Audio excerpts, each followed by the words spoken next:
ఈ రోజు ఈ ప్రభుత్వం ఎంత దారుణంగా వ్యవహరిస్తుందో నేను మీకు వేరే చెప్పాల్సిన పని లేదు. అన్నిటికంటే ఘోరం ఏమిటంటే దళితుల మీద జరుగుతున్న దాడులు. ఇక్కడ నా దగ్గర ఒక లిస్ట్ ఇచ్చాడు అన్న, ఇంట్లో 60 పేర్లున్నాయి. 60 మంది దళితుల మీద అఫీషియల్ గా జరిగిన దాడులు అంటే ఇవి. హోంమంత్రి దళితురాలు, ఇక్కడ హోంమంత్రి అయ్యుండి, ఇక్కడ మినిస్టర్ అయ్యుండి, ఈ ఎమ్మెల్యే ఒక హోం మంత్రి అయ్యుండి కూడా, దళితురాలు అయ్యుండి కూడా దళితులనే కాపాడుకోలేకపోతే ఇక వీళ్ళకు పదవులు ఎందుకు, వీళ్ళకి ఎందుకు ఓట్లు వేయాలి? కనీసం దళితులకు కూడా రక్షణ కల్పించకపోతే ఇక మిగతా ప్రజలకు మీరు ఏమి రక్షణ కల్పిస్తారు? దళితులు వాళ్ళు అడుగుతున్నదల్లా మాకు అన్యాయం జరుగుతుంది అని, వాళ్ళు అడుగుతున్నది సబబుగా ఉన్నా కూడా వాళ్ళను బెదిరించి దాడిలో చేసో, వాళ్ళను దౌర్జన్యం చేసో, లేకపోతే ఇంకొంతమంది హత్య చేసో, ఇంతమంది చనిపోయారు, ఇంతమంది మీద దాడులు జరిగాయంటే దళితురాలుగా ఉన్న హోంమంత్రికి ఇది అవమానంగా లేదా? మరి హోంమంత్రిగా ఎందుకున్నట్టు మీరు దళితురాలుగా ఉండి హోంమంత్రిగా ఉండి ఏమి చేయలేకపోతున్నారంటే మీకు ఆ పదవి ఎందుకు? రాజీనామా చేయండి. ఎవరైనా చేయగలిగిన వాళ్ళు సమర్థులకు ఆ పదవిస్తే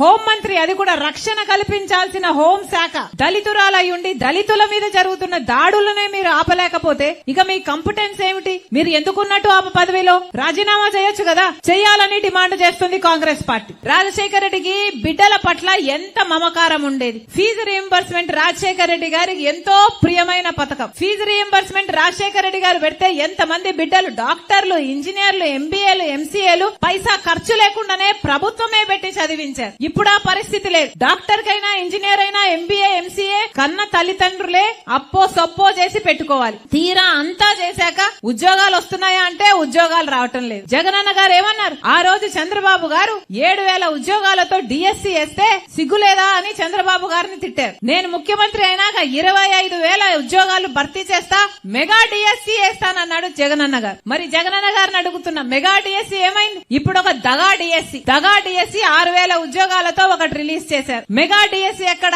దగా డిఎస్సీ ఎక్కడ? మెగా డిఎస్సీ వేస్తాడు కదా అని లక్షల మంది పిల్లలు ప్రిపేర్ అయ్యారు కదా, ఆ ప్రిపరేషన్ కు డబ్బులు అవుతాయి కదా, అవి కూడా మళ్ళా తల్లిదండ్రుల మీదనే పడతాయి కదా.